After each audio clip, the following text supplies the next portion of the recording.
Olá, boa tarde, Olhares está no ar. Que bom começar a semana na sua companhia.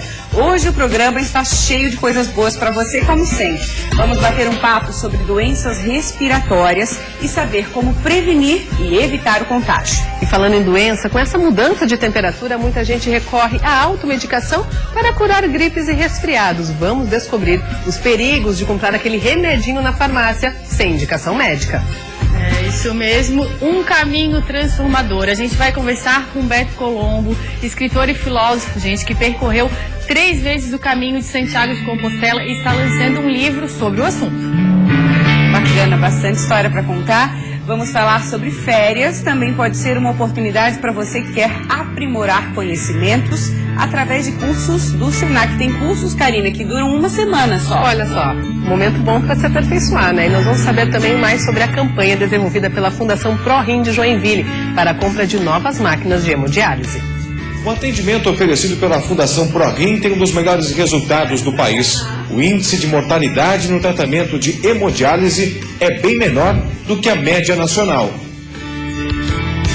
Ok, a gente vai falar também de ilustrações divertidas sobre o comportamento dos gatinhos, gente. A gente vai conversar com a Manu Cunhas, artista que teve essa ideia e utiliza o seu trabalho para ajudar o projeto Adote um Ronron, que resgata gatos em situações de risco. Daqui a pouco mais sobre o assunto. Vamos falar mais também sobre crianças superdotadas. Como acompanhar esse desenvolvimento? Um projeto em Florianópolis oferece uma série de atividades para um grupo bem especial. Fique com a gente até as 2 da tarde, o Olhares está começando.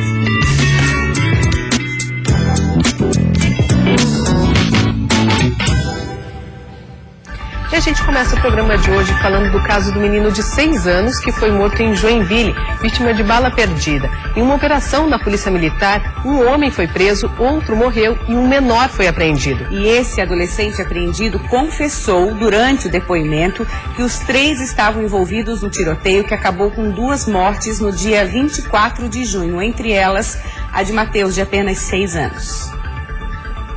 Denúncias de tráfico de drogas levaram os policiais até essa casa no bairro Cubatão, zona norte de Joinville. No local, os policiais foram recebidos por disparos e houve uma intensa troca de tiros. Nas paredes ficaram as marcas do confronto armado. Jefferson, conhecido como Alemãozinho, de 21 anos, foi morto. Outro jovem de 19 anos, identificado como Diego, foi preso. Um adolescente de 15 anos, que também estava na casa, foi apreendido. Ele já tinha sido detido pela polícia no sábado.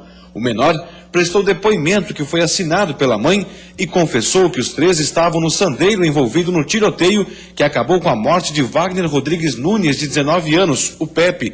Na troca de tiros, o menino Matheus de Oliveira, de 6 anos, que caminhava com a avó pela calçada, foi atingido por uma bala perdida e também morreu. Se confirmou pelo depoimento, né, de que eles estavam no sandeiro. A história que a comunidade contou para nós de como teria ocorrido o fato não é verdade, né? Então o sandeiro estava à caça do Pepe, que foi morto. Chegando lá naquela rua Delfos, eles bateram na moto, efetuaram disparos. Pelo depoimento, provavelmente o tiro deles é que matou o menor, o Matheus, né? Eles caíram da moto, continuaram trocando tiros e mataram e fugiram, né? Na operação, além de apreender buchas de cocaína, a polícia encontrou uma pistola 9mm, calibre de uso restrito das Forças Armadas.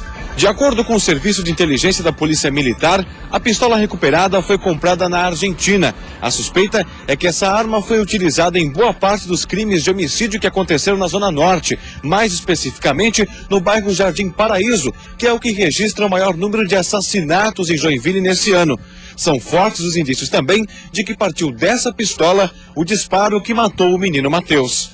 O calibre é o mesmo, é um 9mm. No depoimento, sim, inclusive no depoimento ele cita outros homicídios que foram cometidos, mas na verdade o que interessa para nós agora é a Polícia Técnica, o IGP, é fazer o comparativo dessa arma, dessa munição com os óbitos já ocorridos. A arma já foi encaminhada para o Instituto Geral de Perícias da Polícia Civil para ser examinada. As informações devem ser confrontadas com um exame de comparação balística. Uma criança de 12 anos acabou caindo de um prédio em Lages. A menina foi socorrida pelo Corpo de Bombeiros e está internada em observação. O caso aconteceu durante o final de semana e a repórter Eduarda Demenech tem mais informações. A menina foi trazida no último sábado para este hospital infantil. Segundo os médicos, ela teve fratura nas pernas. Ela caiu de um prédio aqui em Lages, numa altura estimada pelo Corpo de Bombeiros de 12 metros, já que a criança de 12 anos teria caído do quarto para o primeiro andar. As circunstâncias do acidente não foram divulgadas, mas segundo a direção do hospital, ela continua em observação e ainda não tem previsão de alta.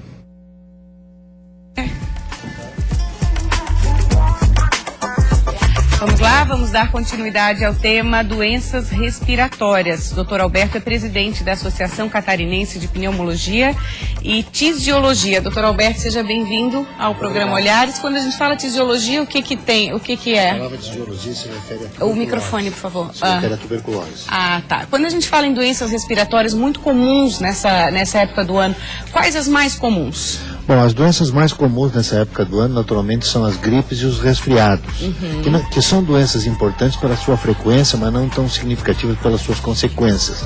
O problema é quando a gente fala em gripes e resfriados, nós temos que entender temos que saber se a pessoa já tinha alguma doença pulmonar prévia, por exemplo, asma ou doença pulmonar obstrutiva crônica, incluindo aí a bronquite crônica e o enfisema pulmonar. Por quê? Porque quando a pessoa fica gripada em cima dessas doenças, uma série de consequências podem haver. Ah, entendi. É diferente de ficar só gripada, ponto. Exatamente.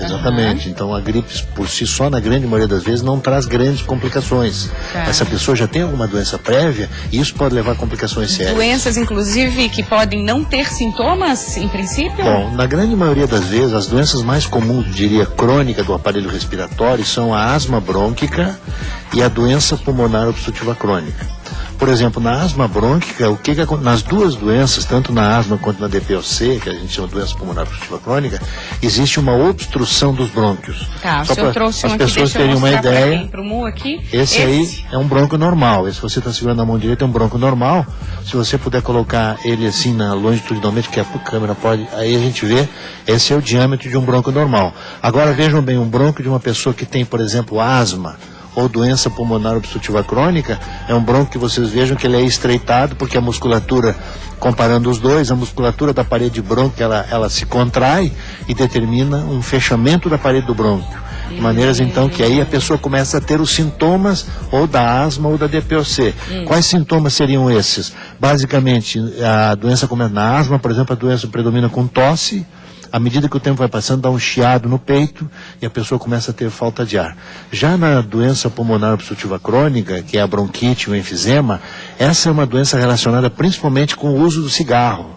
Ou, por exemplo, da combustão da lenha que é utilizada no carvão, no fogão de cozinha, em alguns locais do interior de Santa Catarina, principalmente. E na DPOC, os sintomas principais são tosse com expectoração frequente, e aí depois, com o tempo, também a pessoa começa a sentir falta de ar. No caso dessas doenças, vamos falar um pouco de prevenção. Ainda vale aquele velho conselho de lavar bem as mãos e tomar bastante líquido, bastante água? Sim, isso é importante para as doenças infecciosas. É bom lembrar que tanto na asma quanto na DPOC são doenças inflamatórias. Só que a asma brônquica é uma doença que depende primordialmente de processos alérgicos. Então, geralmente, quem é asmático costuma ter rinite alérgica também. Associado. Exatamente. E tem manifestações, ela é sensível a determinadas partículas da natureza, por exemplo, alergenos, que a gente chama. E os indivíduos que têm DPOC são aqueles que têm um processo inflamatório diferente da asma, e esse processo inflamatório está diretamente relacionado com a agressão ao brônquio, através do que eu falei da fumaça do cigarro, da combustão da lenha e coisas desse tipo. Mas e aí a questão de prevenção, tem como prevenir? Bom, em relação à DPOC, a maior providência que pode ser tomada é evitar o cigarro, o tabagismo. Essa é a principal medida, porque a DPOC, na quase que totalidade das vezes, está relacionada ao tabagismo. Então, se a pessoa não fuma, a chance dela ter DPOC é muito rara, por exemplo, enfisema ou bronquite crônica. Agora, os indivíduos que têm asma, aí é uma doença de caráter genético, transmitida hereditariamente. E os gatilhos da natureza que vão nos desencadear os processos de crises, etc., no caso da asma. Então essas duas não são contagiosas? Não existe contágio. No caso do tabagismo, Até certo ponto a gente poderia considerar o tabagismo por si só, quer dizer, o fato do indivíduo fumar seria, entre aspas, já uma doença contagiosa, porque se você está fumando num determinado ambiente fechado, essa fumaça se espalha pelo ambiente e outras pessoas, incluindo crianças, podem inalar a fumaça. Chamado fumante passivo. Exatamente, isso pode levar a manifestações, exacerbando asma, por exemplo, coisas desse tipo. O senhor falou em locais fechados, né? Sim. O que a gente puder evitar de locais fechados nessa época é bom, né? Porque, principalmente, assim, ônibus, outros lugares que tem muita gente, Sim. acaba passando... Essa questão é muito importante e prática, porque a gente sabe, todo mundo pensa que as pessoas só pegam gripe, ou na maioria das vezes pega gripe ou resfriado, apenas no inverno. Na verdade, por que acontece isso? Os vírus da gripe e do resfriado, eles ocorrem durante o ano inteiro.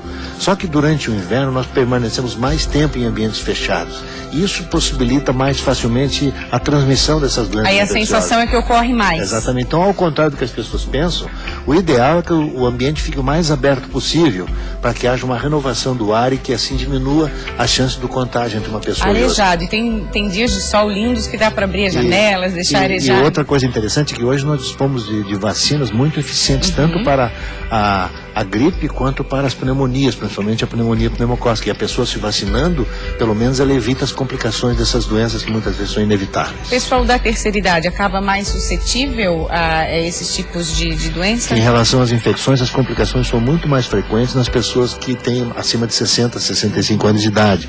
Principalmente porque elas já têm outras doenças, por exemplo, diabetes mellitus, hipertensão arterial, doença cardiológica. E quando a pessoa fica gripada, que normalmente num jovem não daria grandes complicações, numa pessoa que já tem doença prévia, isso pode levar a complicações mais severas, que descompensa outros órgãos. Agora, doutor Alberto, aproveitando sua presença aqui, eu acho que sempre vale lembrar do perigo da automedicação. Isso é uma coisa que sempre tem que ser lembrada para as pessoas, porque hoje a gente dispõe de um número imenso de medicamentos no mercado farmacêutico, e muitas medicações, quando não são bem receitadas de maneira adequada, podem levar a complicações que muitas vezes as pessoas não pensam, mas pode ocorrer. De maneira que sempre que a pessoa tiver algum problema de saúde, sempre que possível, que procure um profissional da área, que ele fará o encaminhamento mais adequado. Tá, ok. Obrigada pela sua presença. Obrigado pela gentileza do convite e ficamos sempre à disposição. Um prazer recebê-lo. Tem uma reportagem alertando sobre o perigo aí da automedicação, né, Karina? É isso mesmo, isso porque no inverno é comum aquela dor de cabeça, a dor de garganta, a tosse, e aí muita gente procura a farmácia na busca de medicamentos que aliviem esses sintomas. Mas é preciso tomar cuidado com a automedicação. Nas farmácias, nessa época do ano, antigripais, xaropes para tosse e até descongestionantes nasais são pedidas certas na tentativa de minimizar os sintomas de gripes e resfriados. Costume, você faz, se você já vê que não é uma coisa tão grave, você procura contornar você mesmo. Desde hoje a gente vive no dia a dia corrido, que enquanto você tentar fazer alguma coisa que você resolve rápido, se resolveu, senão você procura o médico, né? Mas é preciso tomar cuidado, principalmente com os medicamentos que têm venda livre, ou seja, não precisam de receita médica. Por mais simples que possa parecer a sua fórmula, eles não podem ser usados à vontade. Uma dorzinha de cabeça, um dia, ou um espirro, uma vez, duas no dia, pode ser um simples resfriado, que isso acontece, decorre de 2 a 4 dias no máximo. Se persistir, se continuar por mais tempo, isso pode ser não só um simples resfriado, como uma gripe. A gripe, ela pode acometer, pode seguir, ter um percurso assim diferente e mais complicado, como uma sinusite, uma pneumonia. A dica, segundo a farmacêutica, é sempre estar atento aos sintomas. A gente indica muito o uso de um álcool gel, o uso do lenço descartável, evitar estar em contato com, espirrando em contato com as pessoas, ter a higiene ideal e a ingestão de muito líquido, é bem aconselhado. Referência nacional no tratamento de pacientes com problemas renais, a Fundação ProRim, com sede em Joinville, lançou uma campanha. A entidade precisa comprar mais máquinas de hemodiálise. O atendimento prestado pela Fundação tem um dos melhores resultados do país. O índice de mortalidade no tratamento de hemodiálise é bem menor do que a média nacional. Seu José tem uma relação bem próxima da máquina que filtra o sangue dele. Relacionamento que já tem 33 anos. Depois de ter o rim rejeitado após um transplante, ele desistiu de uma nova cirurgia e segue com rigor a rotina das sessões de hemodiálise. 3 vezes por semana, ele tem um encontro que dura 4 horas.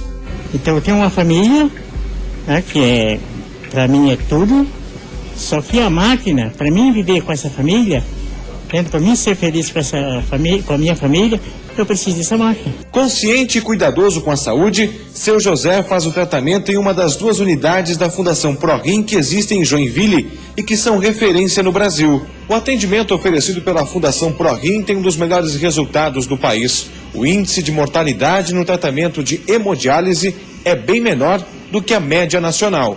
Nós somos um dos campeões, eu diria assim, né? Nós temos 92% de sobrevida no primeiro ano, né? Isso não é alcançado no Brasil todo. O índice de mortalidade aqui durante o tratamento é de 8%. No Brasil são 19% e nos Estados Unidos 21%.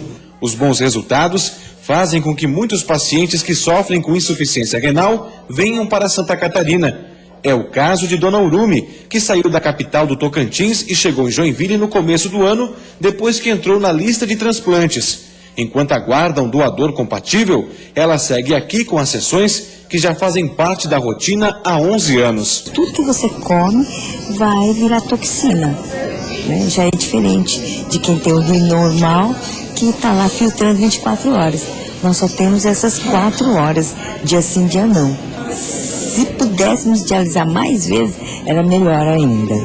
O tempo de vida útil de uma máquina como essa é de 10 anos. A fundação, que atende pelo SUS e depende de doações, precisa de novas máquinas para manter o padrão nos tratamentos e atender a demanda.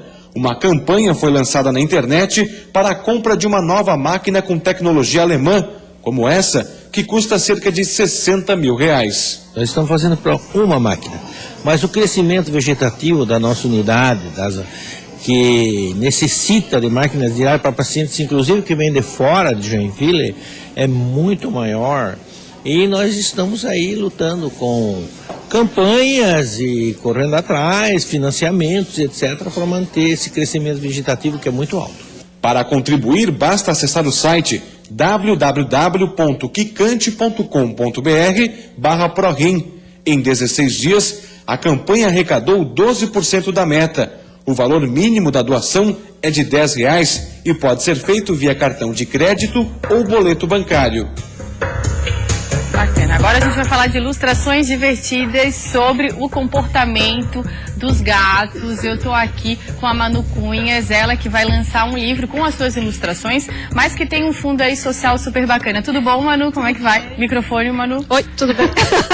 Manu, conta pra mim, você é ilustradora. Isso. É professora, né, da aula de desenho e resolveu aí desenhar por uma causa maior, por causa dos gatos. Você é apaixonada por gatos? Sim, eu sou totalmente gateira, apesar de que eu tenho meu gato, deve fazer uns 3 anos, e depois disso foi amor.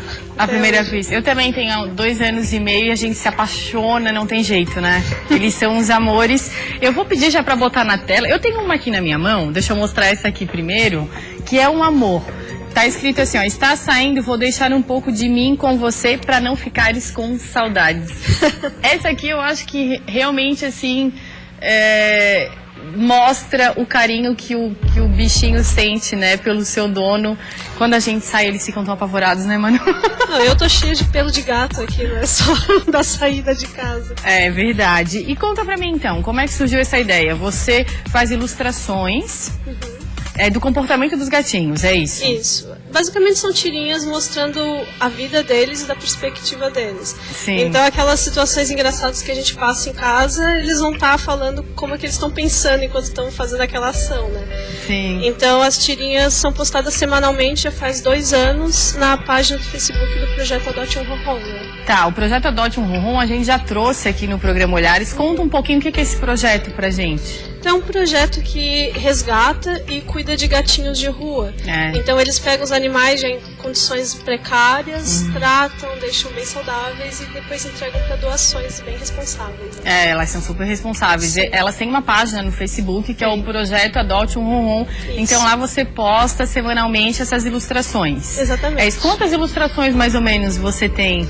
Agora, como já faz 2 anos, tem cerca de 70 ilustrações postadas. Nossa, um monte, Manu. Um monte mesmo. A gente agora vai fazer novas são exclusivas do livro, né, para ser lançado e a pessoa conhecer um pouco de trabalho novo. Bacana. Aí vocês tiveram, imagina, com tantas ilustrações, tiveram a ideia de lançar um livro para ajudar o projeto Ronron. É isso. Como é que vai funcionar? Porque precisa de dinheiro para lançar esse livro. Sim, é bastante dinheiro, né, para produzir. Então a gente está fazendo um financiamento coletivo pelo Catarse. Então a gente tem 45 dias para conseguir todo o dinheiro e publicar o livro. Meu Deus, eu imagino, 45 dias. É tudo ou nada. Esse site é um site, gente, que é o Catarse, que é com S, né? .com. .com.br ou .com, né? Catarse.com. Você entra nesse site, coloca lá a sua ideia e as pessoas contribuem com o valor que quiserem, né? Exatamente. E aí, como é que faz para achar no Catarse o projeto? É só pesquisar e procurar por Como Diria Meu Gato. Como Diria Meu Gato. Isso. Tá. E vai ser um dos primeiros que vai encontrar, ele tá lá sendo mostrado o tempo inteiro, né? Na página do Facebook do Adote um Ronron também encontra. Consegue achar. E aí lá eu posso doar uma quantia. Isso. Ele não funciona bem como uma doação, né? É como se fosse uma compra. Tá. Então tu pode dar um valor de R$10 até quanto você quiser e você vai receber um monte de produtos de acordo com o que doar. Tá. Então são caderninhos, o próprio livro, posters, desenhos originais, pinturas, tudo de acordo com o que a pessoa estiver doando. Com o valor, enfim, que ela doar. Qual a quantidade mínima, Manu? Não tem quantidade. É R$10 a quantidade R$10. mínima, né? E depois vai ser de acordo com o que você preferir. Tá. E daí, se o projeto sair, ela recebe o produto em casa daqui a um mês. E se não sair, ela recebe dinheiro de volta. Ai, meu Deus, então como é que funciona? Tem que entrar no site catarse.com, procurar esse projeto. Isso. E tem que doar. E vocês têm uma quantia? Qual que é a quantia que vocês precisam? A gente tem que conseguir R$21.500. R$21.500 para lançar esse livro. Exatamente. Grande parte é custo de produção, uma parte é só dinheiro que vai para o projeto Adote um Ronron, ninguém está recebendo, não tem lucros nisso. E daí o resto vai ser para o próprio Catarse, né, que também tem um custo de estar lá dentro. Sim, vocês já conseguiram arrecadar quanto? Já conseguimos, quando eu saí de casa, R$12.500. R$12.500, então não falta muito. Não, passou da metade, agora falta 3 semanas pra gente conseguir os outros R$9.000 que estão faltando. E tem mais quantas semanas, Manu? 3 semanas. 3 semanas? Sim. Fica direto no computador, imagino. O tempo inteiro. Pra ver se já conseguiu a quantia, porque senão o próprio site, Catarse, ele devolve o dinheiro para as pessoas que colaboraram. Isso é super importante falar. Então tem que entrar no site. Fala de novo qual o site, como é que faz? Tá bom. É catarse.com/pt/Como Diria Meu Gato. Só procurando Como Diria Meu Gato vai encontrar. Sim. E lá vocês vão fazer a doação de acordo com o que conseguirem. Empresas também podem comprar lotes de livro para revender depois como qualquer produto. Tá, bacana, adorei essa ideia. Tô super dentro, já vou entrar. Tem caneca, né, que você falou? A gente vai fazer sorteios toda semana e o primeiro sorteio agora é de uma caneca. Só por ter colaborado você já tem mais isso de brinde. Ai, quero uma caneca, já vou entrar lá, vou pedir uma caneca. Adorei, muito bacana, as suas ilustrações são ótimas. Obrigada. Gente, eu fiquei aqui, isso aqui é uma ilustração, ó, essas aí são super profissionais, mas no caderninho da Manu, a ilustração dela parece já passada pro computador, é uma coisa impressionante. É feito com marcador e nanquim, né? Então ele tem essa característica, parece que é uma impressão mesmo. É, parece que é uma impressão, então, adorei. Pelo menos a gente sabe que vai ficar bem parecido quando estiver no livro. Não, tá lindo, parabéns pela iniciativa. Obrigada, adorei, viu? Maria? Ah, a gente vai pro intervalo agora, gente. Voltando comigo. Depois do intervalo eu vou falar do caminho de Compostela. A gente tá aqui com uma pessoa que percorreu esse caminho por 3 vezes e tem muito o que passar pra gente. Agora sim, vamos ver também o lucrativo negócio das franquias. Mas é preciso planejamento antes de começar. Não sai daí, a gente já volta.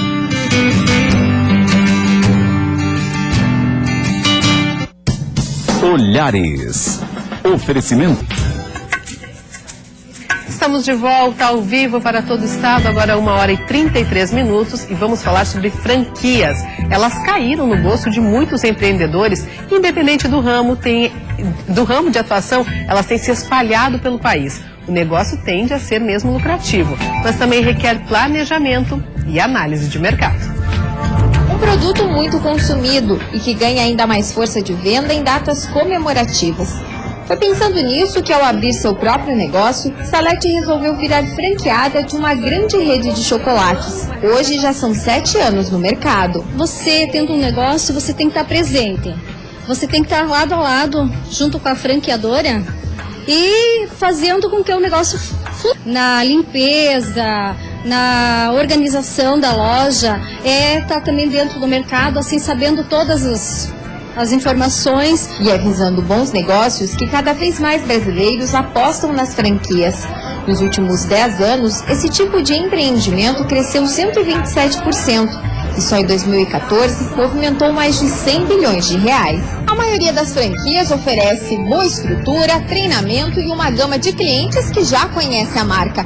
Mas apesar dessas vantagens, o lucro dependerá também de outros fatores. Segundo a coordenadora do Sebrae, que oferece cursos e consultoria para este setor, é preciso planejamento e esforço do empreendedor em gerir o negócio. A vantagem da franquia é que ele já adquire, ele começa a trabalhar com uma marca reconhecida no mercado. É um bom passo do mercado. No entanto, se ele não tiver uma gestão eficaz, em todos os sentidos, desde faturamento, procurar vender, administrar bem o seu negócio, ele vai ter riscos sérios como qualquer negócio. Inclusive, perder a concessão de utilizar aquela franquia naquela cidade ou naquela região. E foi através de um projeto de pesquisa da Universidade do Estado de Santa Catarina que foi possível desenvolver uma biofábrica de fruticultura. A intenção é fazer a clonagem das plantas livres de vírus para disponibilizar aos viveiristas, que produzem mudas aos produtores. É dentro desses potes que o processo de multiplicação das plantas acontece. Neste laboratório, chamado de Biofábrica de Fruticultura, estão sendo clonados as culturas da pera e do morango. Um trabalho que começou em 2008 e há 2 semanas vem sendo colocado em prática. Nós vamos multiplicando até obter um número X de plantas, o número desejado, e após a etapa de multiplicação, então é feito um enraizamento dessas plantas. Aqui as plantas estão num estágio bom já para enraizamento, elas vão para um meio onde será desenvolvida a raiz, e aí após o enraizamento elas são levadas para uma estufa e feita a climatização dessas plantas.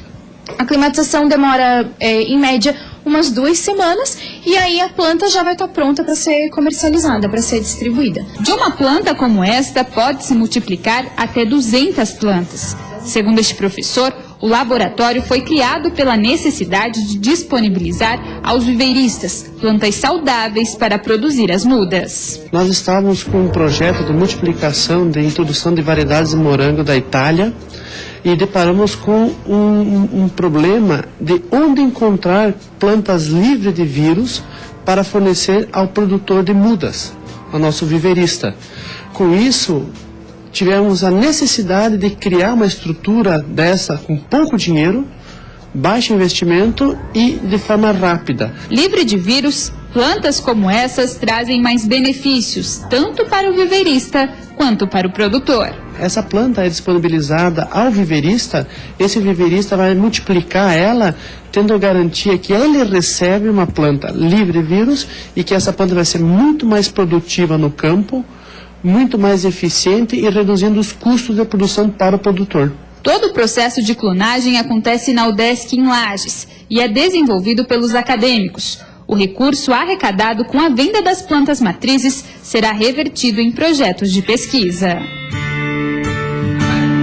Catarinense de Criciúma, Beto Colombo, ele que percorreu o caminho de Santiago de Compostela 3 vezes em 2007, em 2009 e em 2014. E ele resolveu então contar pra gente a sua experiência em um livro bem prático, aqui que eu adorei, já estava dando uma folhada super bacana. Eu acho que esse livro, a pessoa que faz o caminho tem que levar. É isso, Beto? Ele é um guia de bolso, né? É um guia que prepara as pessoas o antes, né? Como se preparar, o que levar, como se preparar, o peso da mochila, que calçado levar, o durante, né? Então, cada dia tem as dicas do dia, aonde encontrar uma bica d'água, aonde vai dormir, quantos quilômetros, e também o depois, né?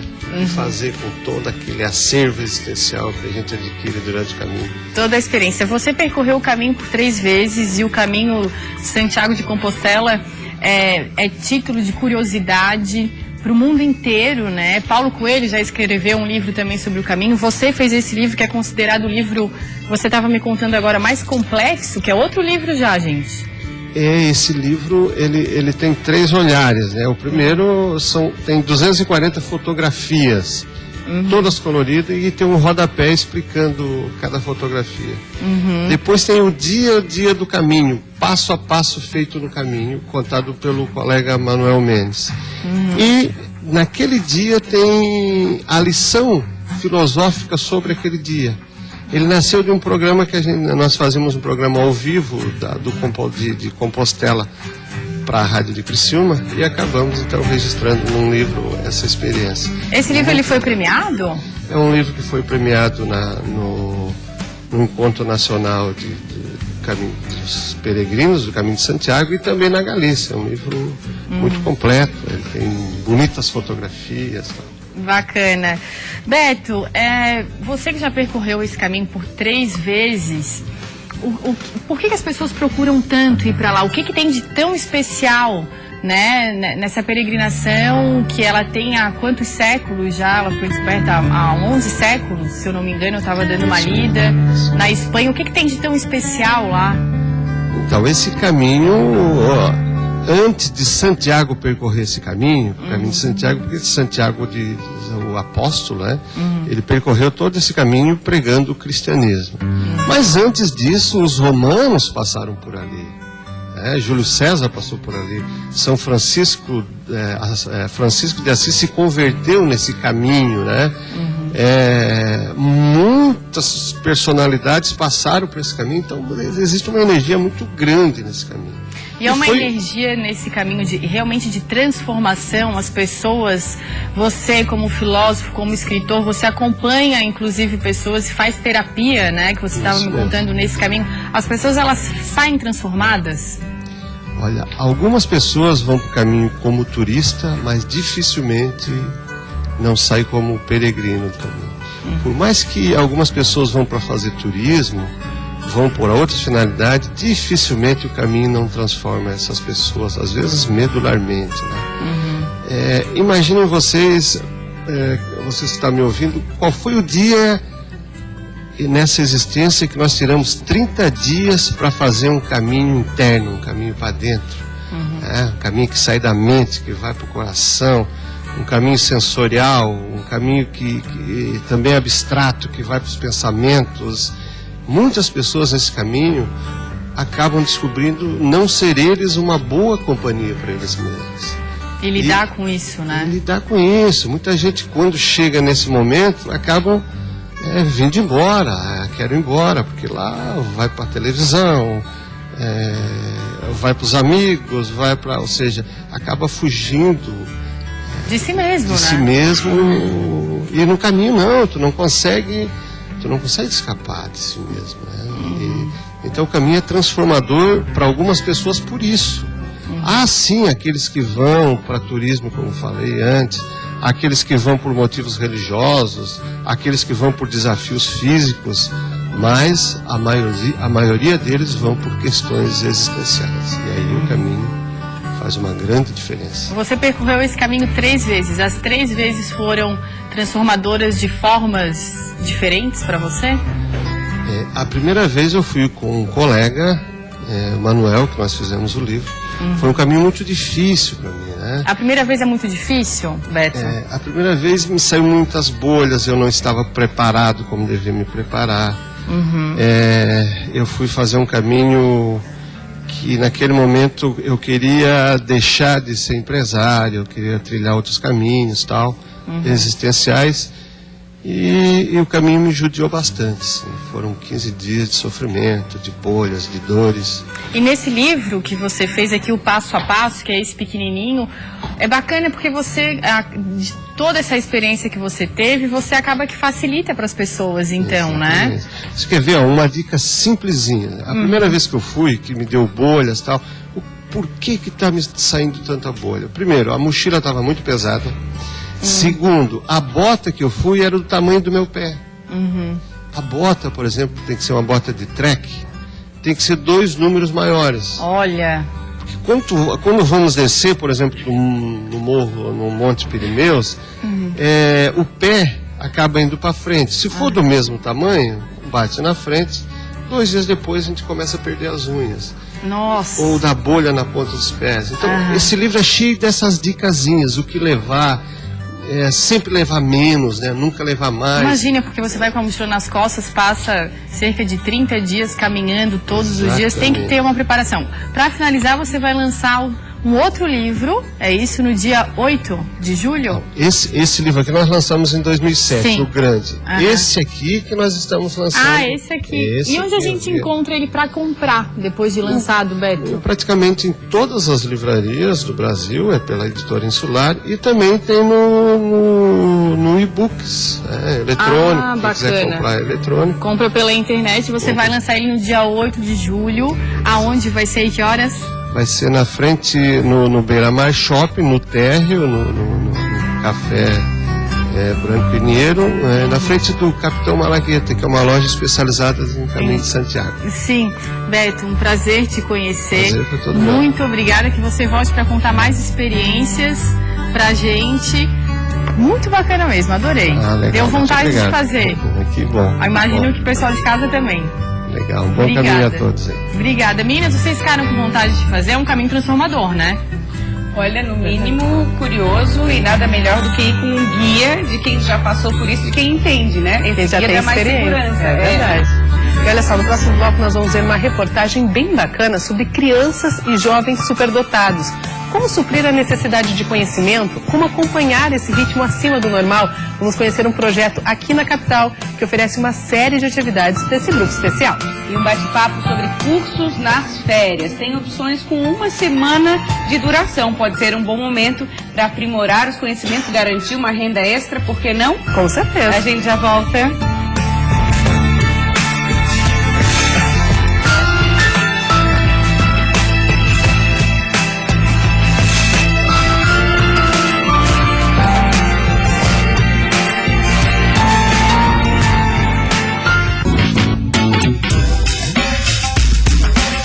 E 48 minutos. Que tal você aproveitar as férias de julho para se capacitar?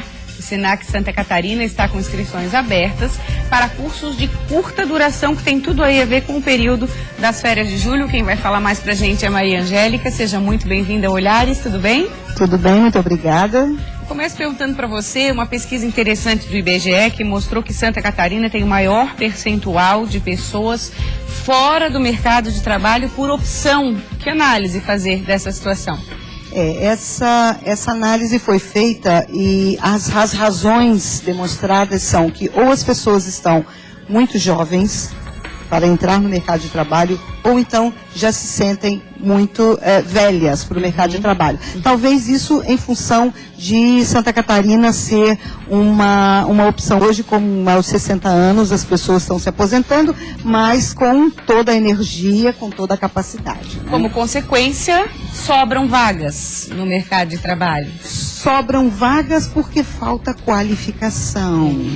E nós também temos um dado em que, indo ao contrário do que está acontecendo no resto do Brasil, Santa Catarina teve um aumento de número de vagas, que nós estamos vendo nos noticiários que o número de vagas tem caído, né? Mas Santa Catarina é um dos 5 estados onde houve um aumento do número de vagas, mas falta pessoal qualificado para isso. Quando a gente fala em qualificação, agora a gente entra no assunto da entrevista, que são os cursos que o Senac oferece de férias, cursos de curta duração, e em quais áreas, principalmente? Em todas as áreas ligadas ao comércio, principalmente, né? Seja na área de vendas, na área de moda, gastronomia, design, beleza, saúde, enfim, diversas opções de cursos de aperfeiçoamento ou então de cursos de atualização. Que somam no currículo. Que somam no currículo, mas alguns podem ser a porta de entrada para o mercado de trabalho. Nós temos aí um dado também que cerca de 20% das famílias em Santa Catarina está endividada, né? Então, uma boa opção fazer um curso de curta duração, mas que qualifica em alguma área que a pessoa pode aumentar a renda. Por exemplo, nós temos um curso de design de sobrancelhas, 2 semanas. De duração, né? Temos também o curso de docinhos gourmet, já na área de gastronomia, que tá em alta, né? hoje. Também. Então, sushi, né? Todos com curta duração, de no máximo 1 mês de duração, que a partir de um curso desse pode-se entrar no mercado de trabalho. E aí é com a pessoa, né, que vai...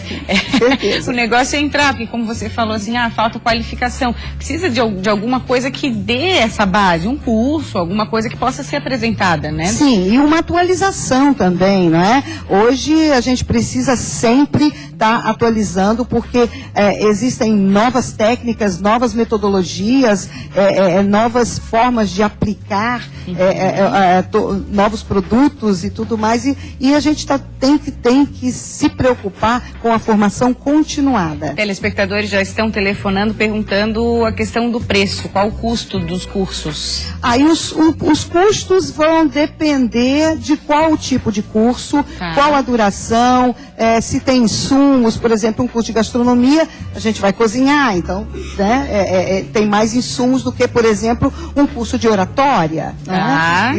E enfim, vai depender então da duração do curso, e para isso é importante que se entre em contato, e é bom lembrar que isso não acontece só aqui na capital, não. Não, é para o estado inteiro. É para o estado inteiro, e é só ligar então para o Senac ou entrar no site, que tem toda a relação lá, inclusive com preços, horários, tem cursos que são noturnos, tem cursos à tarde, pela manhã.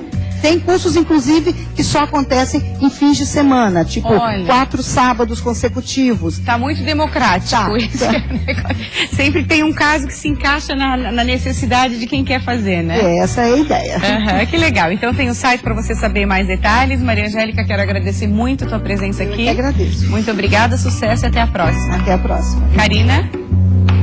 Que a educação escolar é importante, todo mundo sabe, mas e quando o colégio, a escola não oferece tudo o que o aluno precisa? Quando o estudante tem alguma habilidade acima da média ou é superdotado, é preciso bem mais para acompanhar o ritmo acelerado do desenvolvimento. Por isso, um projeto da Fundação Catarinense de Educação Especial está atendendo esse grupo aqui em Florianópolis. Nesta sala do Núcleo de Altas Habilidades e Superdotação, tudo o que é produzido está acima da média. Nos desenhos, pinturas e ilustrações, o talento dos autores é visível. Rafael, por exemplo, sabe que é especial. Sempre falo, né? Você desenha muito bem. Se eu pudesse ter um talento desse. Se eu pudesse fazer tal coisa. Mas são tudo coisas que você vai desenvolvendo com o tempo. Você tem técnicas diferentes, né? E tem um tipo de estímulo diferente. Cada pessoa tem um tipo de personalidade. Para suprir o ensino regular, a Fundação Catarinense de Educação Especial oferece serviços como avaliação e assessoria estudantil, orientação familiar, apoio psicológico e diversos tipos de oficinas. Eles precisam de orientação até para que esse presente, esse talento, essa capacidade possa ser compreendida, aceita e celebrada pela escola, né? Para que a sociedade ganhe com esse menino, com essa menina que apresenta uma característica tão importante de superdotação. Luciane tem 18 anos e pretende levar seu dom para uma carreira de designer. A estudante considera que o apoio específico recebido elevou ainda mais o nível dos seus trabalhos. Percebi que eu mudei muito a forma como eu desenhava, evolui bastante, eu utilizei mais cores. O conhecimento da professora, do pessoal daqui, ele me ajudou a evoluir em todos os sentidos quanto à minha arte e o que eu procurava, né? A artista plástica e professora da oficina de artes visuais explica que o incentivo à carreira profissional também é rotina. Muitas vezes procurando, testando, talentos em outras áreas também aparecem. Se eles puderem estar adequando a sua arte, como alguns gostam de fazer web design, ou então na parte da arquitetura, tentar conciliar esse talento que eles têm, mas com uma coisa que possa sim garantir um futuro. Hoje, 50 alunos participam das atividades e outros 40 estão em avaliação. O resultado foi tão positivo que deu origem a uma exposição de trabalhos em uma livraria no centro da capital. Quem quiser prestigiar tem até o final do mês ou até o final do ano, já que outros 4 eventos estão programados para expor a arte de quem tem habilidades acima da média. Eu expus na biblioteca da minha escola, mas não tinha muita visibilidade. E também os alunos mais jovens não davam muita importância para isso. Que bacana, né? Olha, legal pra caramba, hein? Tem que ser estimulados mesmo, né? É verdade. E olha só, o programa está quase encerrando, mas se eu fosse você, eu não perderia Olhares desta terça-feira. Aqui no estúdio nós vamos receber o pessoal de Pomerode, que vai alegrar a nossa tarde com dança e música. Eles vão nos contar tudo sobre o Festival Gastronômico de Pomerode. E é claro, meninas, vão trazer pratos típicos pra gente provar. Gente, não vamos almoçar então antes. E a gente ainda vai falar sobre inteligência emocional na vida profissional. E tem também a Selma Light, que vai entrevistar um time de futebol feminino. A gente se encontra às 1h05 da tarde. Bacana, você pode acessar o Olhares através das redes sociais, facebook.com/Programa Olhares, tem também o Instagram, né? Instagram, @Programa Olhares. Tem tempo pra fazer um selfie, gente? Tem tempo, vamos fazer um selfie pra botar no Face, ao vivo agora? Vamos ver, o celular tá aqui. Por acaso, a Maria tira o celular do tá sempre sofá. aqui. Vamos fazer o selfie, acesse nossas redes sociais, Programa Olhares. Selfie? É isso aí, nas redes sociais também dá pra sugerir, né, entrevistas aqui pro programa, também reportagens pra gente fazer em todas as regiões do estado. Se você quiser conferir aqui no Olhares, é só deixar sua dica lá pra gente. E se no Oscar eles fazem selfie, por que a gente não pode, né, gente? Obrigada pela companhia, até amanhã, tá? Uma ótima tarde pra você. Até amanhã, tchau, tchau.